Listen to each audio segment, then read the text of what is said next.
नमस्कार, जय हिंद, वंदे मातरम दोस्तों। स्वागत है आप सभी का गुरुजी वर्ल्ड एग्जाम स्टडी प्लेटफॉर्म में। This is Dheeraj Dwivedi from Guruji world. दोस्तों, इंकलाब बैच में आप सभी का स्वागत है और उम्मीद है कि यह विज्ञान यानी साइंस वाली वीडियो आप सभी के एग्जाम में चार चांद लगा देगी। हम जीरो से लेकर शिखर तक ऐसे ऐसे टॉप लेवल के क्वेश्चंस करेंगे जिसकी उम्मीद आपको एग्जाम में खुद ही पता चल जाएगी कि एग्जाम के लिए यह वीडियो कितना बेहतर वीडियो साबित होगा। तो चलिए स्टार्ट करते हैं। और 30 महत्वपूर्ण क्वेश्चन जो बायोलॉजी में हर कठिन क्वेश्चन पूछा जाता है, हर बार पूछा जाता है और एक एक क्वेश्चन से सब कुछ व्याख्या निकालेंगे। पहला क्वेश्चन, सर्वप्रथम कोशिका का पता यानी फर्स्ट सेल डिस्कवर्ड यानी पहली बार जो है कोशिका को किसने खोजा।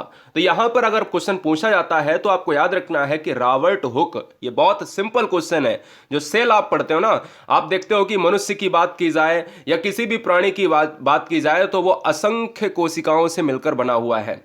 देखिए यहां पर क्या है कि रॉबर्ट हुक ने सबसे पहले सेल को डिस्कवर्ड किया है, कोशिका का पता लगाया है। अब बात यह आ जाती है कि भाई कैसे कैसे पता लगाया है। तो आपको अगर क्वेश्चन में पूछा जाए तो इलेक्ट्रॉन सूक्ष्मदर्शी का इन्होंने उपयोग किया है। इलेक्ट्रॉन सूक्ष्मदर्शी का इन्होंने इसका खोज यानी इसकी खोज की है और इन्होंने ये बताया है कि जो कोशिका होती है वो मधुमक्खी के छत्ते के समान होती है। ये 2 पॉइंट आपको याद रखने हैं। फिलहाल ऑप्शन जाएगा बी के साथ। अगला क्वेश्चन, जीवन का भौतिक आधार है जो फिजिकल बेसिस है। दोस्त याद रखिएगा, ये क्वेश्चन एग्जाम में कई बार पूछा गया है, बड़े एग्जामों में। बड़े एग्जामों का मतलब है कि आपके एग्जाम में देखने को मिल सकता है, क्योंकि ये क्वेश्चन थोड़ा सा टफ माना जाता है। अब देखिए, जीवन का भौतिक जो आधार है ना, ये आपसे पूछ रहा है। तो जीवन का भौतिक आधार क्या जीन होगा, कोशिका यानी सेल होगा, माइटोकॉन्ड्रिया अगर माइटोकॉन्ड्रिया को मार रहे हैं, या फिर अगर देखा जाए कि ऑर्गेनिज्म की बात की जाए, जीव द्रव्य की बात की जाए, तो क्या आप इसको मारेंगे। तो दोस्त याद रखिएगा, इस क्वेश्चन का जो राइट आंसर जाएगा वो जीव द्रव्य। याद ये भी रखना है कि जो कोशिका सिद्धांत है ना, वो जीवधारियों, एक वर्ड यूज होता है जीवधारी, ध्यान दीजिएगा, जीवधारी जो वर्ड होता है, जीवधारी का मतलब है केवल मनुष्य नहीं, जीवधारी में सभी जीव जंतु आते हैं और वनस्पति भी आता है जिनमें भी जीवन होता है। तो जीवधारियों का शरीर एक या अनेक कोशिकाओं से बना होता है जो शरीर की संरचनात्मक एवं क्रियात्मक इकाई है। तो आपको मैं बता देना चाहता हूं कि जो जीव द्रव्य है, जैसे एक ऐसा आपको अमीबा टाइप का मिलता है, इसमें पॉइंट्स होते हैं, छोटे छोटे अणु होते हैं, यही दोस्त जीवन का आधार माना जाता है। ऑप्शन जाएगा किसके साथ, डी के साथ। क्वेश्चन नंबर 3, कोशिका का शक्ति केंद्र, पावर सेंटर, पावर हाउस किसे कहा जाता है, ऐसे भी आप कह सकते हो। पावर स्टेशन किसे कहा जाता है, शक्ति ग्रह किसे कहा जाता है, शक्ति केंद्र किसे कहा जाता है, कुछ भी पूछ सकता है, तो आंसर नहीं बदलना चाहिए। अगर हम देखें यहां पर माइटोकॉन्ड्रिया, लाइसोसोम, न्यूक्लियस, या फिर अगर देखा जाए हाँ साइटोप्लाज्म। देखिए दोस्त, यहाँ पर बहुत सारे बच्चे कहते थे कि सर इंग्लिश और हिंदी में कभी कभी बच्चे परेशान हो जाते हैं कि, तो मैंने कहा इंग्लिश दक्षिण भारत के जो बच्चे हैं वो हम कह सकते हैं इंग्लिश वाला वीडियो बच्चा देख सकता है, सब कुछ है, कोई दिक्कत नहीं। चैनल पर पहली बार है तो सब्सक्राइब कर लेना, क्योंकि इस बार सिलेक्शन लेना है, अभी तो आगाज शुरू हुआ है। आंसर किसके साथ जाएगा, माइटोकॉन्ड्रिया हो जाएगा। शक्ति ग्रह कहा जाता है माइटोकॉन्ड्रिया को। ये बच्चों वाला क्वेश्चन है। पावर हाउस अगर पूछ दे हिंदी में, कभी कभी पावर हाउस लिखकर आ जाता है, कहता है कि ये बताओ कि पावर हाउस कोशिका का कौन सा है, तो वो भी माइटोकॉन्ड्रिया है। किस कोशिकांग को आत्महत्या की थैली कहा जाता है, यानी सुसाइडल बैग। सुसाइडल बैग जो है किसे कहा जाता है, तो सुसाइड वाला जो बैग है, आत्महत्या की थैली है, वो किसे कहा जाता है, तो आपको मैं बता दूं कि लाइसोसोम को कहा जाता है। लाइसोसोम सुसाइडल बैग है एक कोशिका की, इसलिए ऑप्शन जाएगा किसके साथ, बी के साथ चला जाएगा। बहुत इंपॉर्टेंट क्वेश्चन है, कभी कभी बच्चे गलत कर जाते हैं। डीएनए और आरएनए से 2 क्वेश्चन बनते हैं। बहुत सारे बच्चे डीएनए में कंफ्यूज हो जाते हैं। डी राइबो न्यूक्लिक अम्ल होता है क्या, कमेंट कीजिएगा, जल्दी से कमेंट कीजिएगा। क्या डीएनए का फुल फॉर्म आपको पता है, आरएनए का फुल फॉर्म आपको पता है, तो हमें कमेंट करो फटाफट। तो सबसे पहले क्वेश्चन कर लेते हैं, फिर जानते हैं इसका फुल फॉर्म। तो देखिएगा, पहले सबसे पहले अगर बात करें कि डीएनए का जो प्रमुख कार्य होता है वो क्या होता है, वो होता है आनुवांशिक क्रियाओं का संचालन।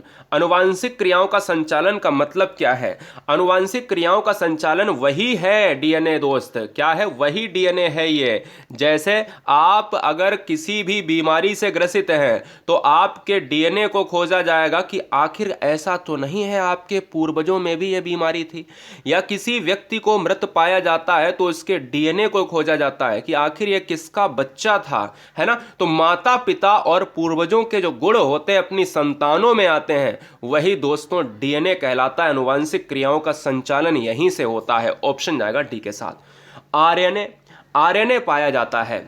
आरएनए की बात करें, यहां पर सिंपल सी बात है। अभी मैंने आपसे पूछा है कि भाई देखो, डीएनए का फुल फॉर्म एग्जाम में पूछा नहीं जाएगा, लेकिन आपको पता होना चाहिए। ये दोनों फुल फॉर्म आप कमेंट करो, पहले साफ साफ दिख भी रहा है इस क्वेश्चन में।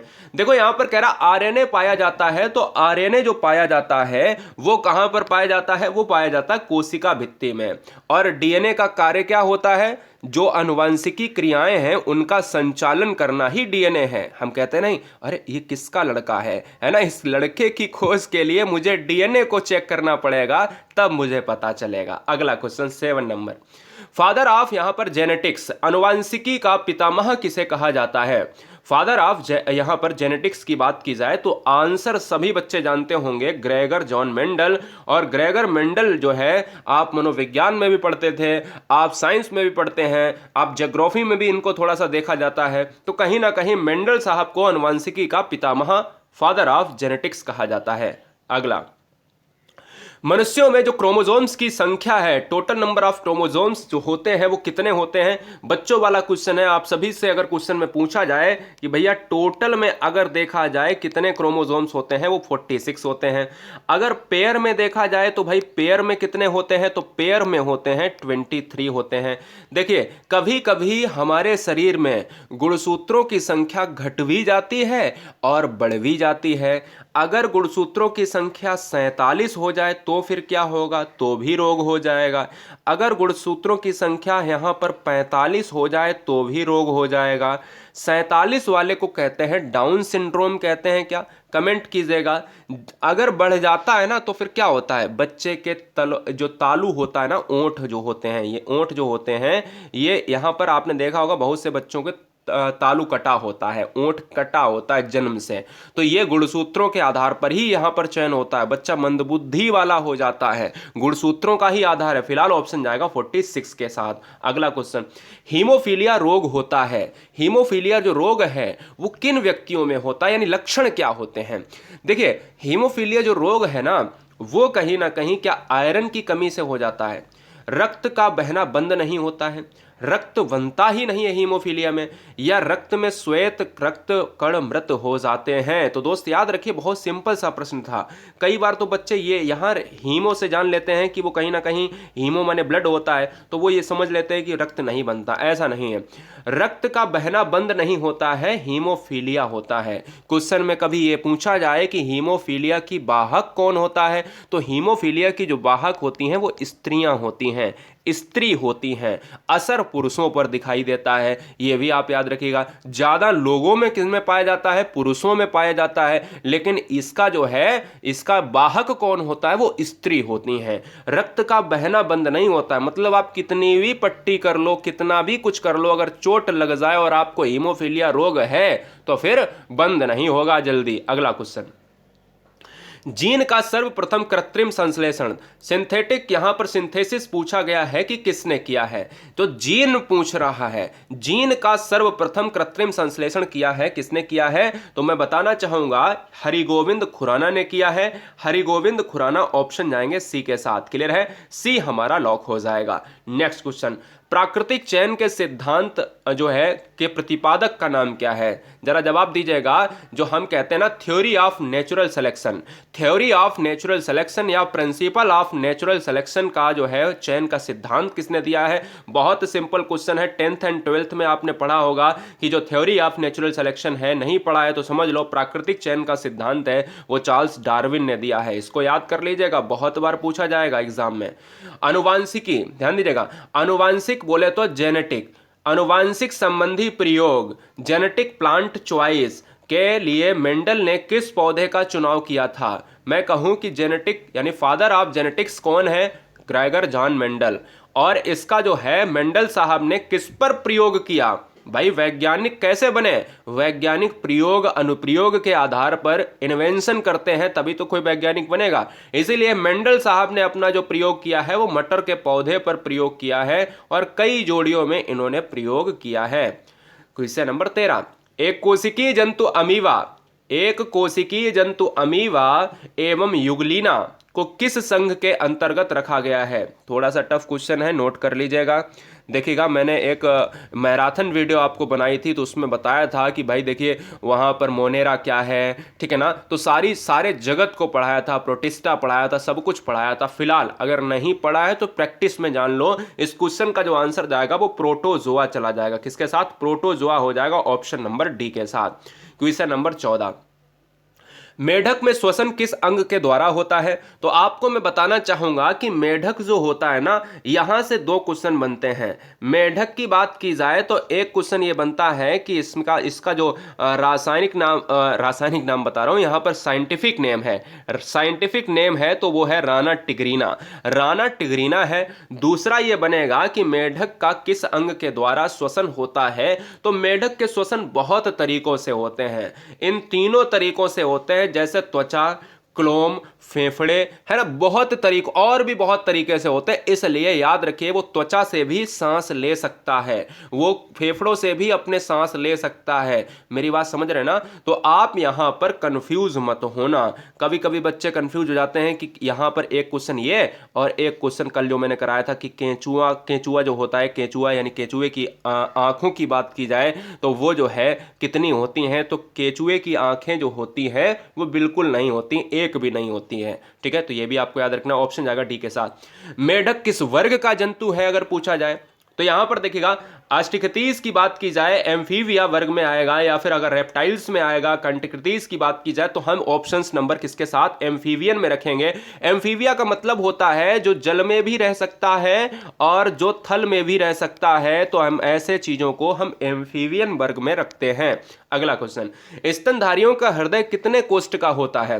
तो स्तनधारियों का जो हृदय होता है वो एक्चुअल में 4 कोष्ठ का होता है। 4 कोष्ठ का मतलब क्या होता है? देखिए, अगर मैं हृदय के चैम्बर्स को बांट देता हूं तो हृदय के चैम्बर्स में अगर देखा जाए तो एक यहां पर, दूसरा यहां पर, तीसरा यहां पर, चौथा यहां पर। मतलब क्या है कि दायां अलिंद बायां निलय, बायां अलिंद दायां निलय, इस तरीके से अपन की बात करते हैं। जो मनुष्य होता है वो स्तनधारी की श्रेणी में है। और अगर स्तनधारी की श्रेणी में, भाई मनुष्य क्या है? स्तनधारी किसको कहेंगे? स्तनधारी उसको ही कहेंगे जो बच्चे देता है, जो बच्चों को दूध पिलाता है। तो हम ये कह सकते हैं कि जो आपके प्रजनन तंत्र में हम यहां पर स्तनधारियों की श्रेणी होती है वो 4 लेकर आता है, 4 कोष्ठ होते हैं। ऑप्शन सी जाएगा। अगला क्वेश्चन, मैमेलियन क्लासेस की बात की जाए, स्तनधारी वर्ग की बात हुई तो स्तनधारी वर्ग में किसका रक्त सबसे अधिक तापमान किस जंतु में पाया जाता है? यानी सबसे अधिक तापमान जो है किस जंतु में होता है, किसका रक्त जो है गर्म होता है, ये पूछ रहा है। भैंस, बकरी, मनुष्य, वेल। तो आपको मैं बता देना चाहता हूं कि सबसे ज्यादा जो रक्त गर्म होता है वो ऊंट का होता है। ऊंट का होता है 40 से लेकर 49% जो है इसका क्या होता है, सबसे ज्यादा रक्त गर्म होता है। और साथ ही साथ अगर यहां पर ऑप्शंस के हिसाब से ऐसे मिले तो आप बकरी मारिएगा। बकरी का जो रक्त होता है वो 30 से क्या होता है, 40 के मध्य होता है। 30 से 40 के मध्य होता है, यानी मैं कह सकता हूं 39 डिग्री इसको जो है यहां पर मापा गया है। ऑप्शन जाएगा बी के साथ। क्लियर है? चलिए, अगर रक्त की बात की जाए तो रक्त में अगर देखा जाए तो पीएच कितना होता है? 7.4 होता है। हिमेटोलॉजी इसके अध्ययन को कहा जाता है। विश्व का सबसे छोटा पक्षी कौन सा है? तो विश्व का सबसे छोटा पक्षी है हमिंग बर्ड है। देखिए, चैनल को अगर ईमानदारी से सिलेक्शन लेना है तो हर बहन हर भाई चैनल को सब्सक्राइब जरूर कर लेंगे, जिससे क्या है सभी बच्चे एक घर में, हर एक घर में सिलेक्शन होने चाहिए। विटामिन बी वन की कमी से कौन सी बीमारी होती है? तो विटामिन बी वन छोड़ो, रिकेटस को देखो। क्या रिकेटस की बात की जाए तो डी होता है, रतौंधी विटामिन ए होता है, रक्त की कमी आप बताओ, थायमीन की बात होती है क्या, बेरी की बात होती? तो मैं ये कह सकता हूं कि यार बी वन से लेकर बी 12 हमारा होता है क्या, वी कॉम्प्लेक्स कहलाता है। बी वन होता है बेरी, बी 12 होता है साइनाकोबाल्मिन, है ना। तो मैं ये कह सकता हूं हम ऑप्शन नंबर किस पर लगाएंगे, ऑप्शन नंबर डी लगाएंगे। क्लियर है? चलिए, मानव शरीर में सबसे छोटी हड्डी कौन सी होती है? तो आपको याद रखना है, बहुत सिंपल सा प्रश्न है कि अगर मानव शरीर में अगर सबसे छोटी हड्डी देखा जाए तो यह कान की हड्डी होती है। कान की हड्डी होती है। कान में 3 प्रकार की हड्डी होती है। एक होता है स्टेपीज होता है, और एक होता है इनकस होता है, एक होता है मैलियस भी होता है। तो अगर क्वेश्चन में पूछा जाए कि मनुष्य के कान में कुल कितनी हड्डियां होती हैं, तो 6 हड्डियां होती हैं भाई। एक कान थोड़ी ना है आपके, 2 कान है, तो 3 इधर 3 उधर, 6 हड्डियां होती हैं। ये क्वेश्चन काफी बच्चे गलत करते हैं, 3 और 6 दोनों ऑप्शन में होते हैं। यहां पर फिलहाल स्टेपीज जो कान में है वो सबसे छोटी हड्डी है। अगला क्वेश्चन, मात्र 2 ऊतक कौन से हैं जो खून से ऑक्सीजन प्राप्त नहीं करते? बड़ा अच्छा क्वेश्चन है। ऊतक, टिश्यूज की बात कर रहा है। कौन से 2 ऊतक हैं जो खून से ऑक्सीजन प्राप्त नहीं करते? तो दोस्त याद रखिए, नाखून और कार्निया। नाखून और जो कार्निया है यह खून से जो है ऑक्सीजन नहीं प्राप्त करते। नाखून की बात करें, क्यों नहीं दर्द होता काटने पर? क्योंकि इनमें नसें नहीं होती हैं। कार्निया और नाखून ये खून से प्राप्त नहीं करते हैं, शरीर से प्राप्त होते हैं। क्या? कमेंट कीजिएगा। आंख का कौन सा भाग आंख के रंग का निर्धारण करता है? देखो, 2 क्वेश्चन पूछेगा। एक क्वेश्चन तो आपसे यह पूछेगा कि नेत्रदान में कौन सा भाग दान किया जाता है, और क्वेश्चन दूसरा यह पूछेगा कि आंख का रंग किसका जो है परिचायक है। आंख का रंग है वो निर्धारित किससे होता है? तो आपको मैं बता देता हूं, वो होता है आपका आइरिस से होता है। आपका आइरिस से आंख का निर्धारण होता है, जबकि नेत्रदान होता है कार्निया। कार्निया को ही पहले क्या होता था, इतनी टेक्नोलॉजी अपने पास नहीं थी। जब नेत्रदान किया जाता था तो लोगों की पूरी आंख को निकाल लिया जाता था। अब क्या होता है, आंख का केवल कार्निया निकाला जाता है। तो फिलहाल आंसर क्या जाएगा? आंख के रंग की बात है तो आइरिस, और नेत्रदान में कौन सा भाग जो है दान किया जाता है? तो ये वाला। रेजिन क्या है? रेजिन आपने देखा होगा, बहुत ज्यादा पढ़ा होगा। तो फिलहाल अगर देखा जाए तो इसमें बहुत सारे बच्चे यहां पर पॉलीमेयर मार देते हैं। तो रेजिन एक क्या है? मेलेवेयर है। ऑप्शन किसके साथ जाएगा? सी के साथ चला जाएगा। अगला क्वेश्चन आपके स्क्रीन पर यह रहा, शरीर में सभी ऐच्छिक यानी ऑप्शनल और अनैच्छिक, बोले तो यहां पर क्रियाएं जो होती हैं, ऐच्छिक और अनैच्छिक क्रियाएं, उनको नियंत्रित करने वाला ऊतक कौन सा है? तो देखो, तंत्रिका तंत्र जो होता है ना अपना, न्यूरॉन सिस्टम की अगर मैं बात करूं तो तंत्रिका तंत्र में अगर इकाई देखी जाए तो न्यूरॉन होती है। न्यूरॉन क्या है? इसकी यूनिट होती है। जैसे नेफ्रॉन किडनी की यूनिट होती है, ऐसे ही तंत्रिका तंत्र की क्या होती है? न्यूरॉन इसकी यूनिट होती है। क्वेश्चन में कई बार पूछा गया है कि तंत्रिका तंत्र की यूनिट क्या है? न्यूरॉन है। शरीर में जो ऐच्छिक क्रियाएं हैं और अनैच्छिक क्रियाएं हैं वो कौन नियंत्रित करता है? वो ऑप्शन नंबर जाएगा सी के साथ, सी लॉक हो जाएगा। अगला क्वेश्चन, रक्त किस प्रकार का ऊतक है? देखिए, रक्त एक टिश्यूज है, लेकिन ये टिश्यू है कैसा? ये दोस्तों है कनेक्टिव टिश्यू है। और कनेक्टिव टिश्यू की बात की जाए तो यह संयोजी ऊतक है। आप सभी को बताने में यहां पर थोड़ा सा यहां पर मैं समझ लूंगा कि भाई देखो, रक्त एक तरल संयोजी, अगर क्वेश्चन में तरल संयोजी हो तो बहुत अच्छी बात है। तरल संयोजी ऊतक होता है रक्त। ठीक है, रक्त का जो पीएच होता है वो 7.4 होता है। कितना होता है? 7.4 होता है। रक्त के अध्ययन को कहते हैं हिमेटोलॉजी कहते हैं। क्या? हिमेटोलॉजी कहते हैं। और रक्त की बात की जाए तो रक्त जो है क्या है? सबसे गर्म ऊंट और बकरी में पाया जाता है, स्तनधारियों में। और भी रक्त से क्वेश्चन क्या बन सकते हैं बताइए, फटाफट बताएंगे, जल्दी से कमेंट कीजिएगा, कमेंट कीजिए। बहुत अच्छे, चलिए, हाँ जी, देखिए, आरेखित पेशी ऊतक जो है, यानी यहां पर कह रहा है आरेखित पेशी जो ऊतक है वो कहां पर पाए जाते हैं, इसको याद करना पड़ेगा। देखिएगा जब मैं यहां पर पूछता हूं non linear tissues, non linear tissues जो होते हैं वो होते हैं अमाशय में। एक क्वेश्चन और बनता है, देखो हृदय में अगर मैं बात करूं तो हृदय में 4 चैम्बर्स होते हैं, आपने देखा होगा दायां अलिंद बायां निलय, बायां अलिंद दायां निलय, मैंने आपको बता दिया 4 होते हैं। लेकिन अमाशय से क्वेश्चन बनता है, जो स्टमक होता है हमारा, तो यहां से क्वेश्चन क्या बनता है, देखो मुंह में जो होता है वो एक आपका एंजाइम पाया जाता है जिसको कहते हैं टाइलिन, ठीक है ना। और एक आपका जो होता है अमाशय में एक होता है और एक अग्न्याशय में होता है। तो अमाशय में जो होता है वो पेप्सिन होता है, क्या होता है, पेप्सिन होता है। और अग्न्याशय में कौन सा होता है, अग्न्याशय में जो होता है वो ट्रिप्सिन होता है। ये एंजाइम्स क्या करते हैं, खाने को पचाने में सहायक होते हैं।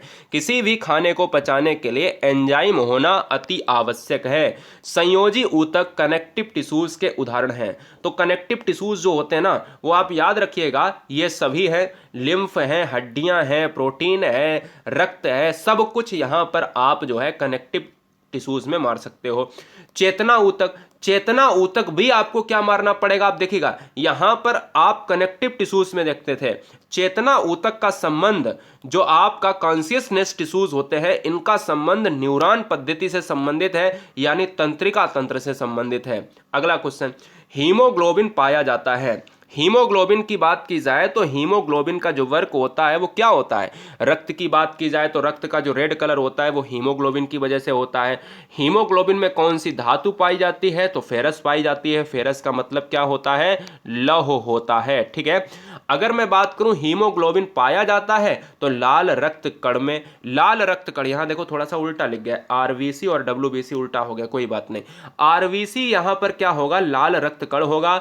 आरबीसी रेड ब्लड कार्पल्स होता है या रेड ब्लड सेल्स होता है, ऑप्शन जाएगा बी के साथ। और लास्ट क्वेश्चन आप सभी के लिए स्क्रीन पर ये रहा, 30 क्वेश्चन पूरी व्याख्या के साथ। समय आपके सामने है 21 मिनट के अंदर पूरा जो है वीडियो खत्म हो चुका है। हम ये नहीं चाहते कि 10 क्वेश्चन 1 घंटे में कराओ, जितना कराओ कम समय के अंदर सॉलिड कराओ।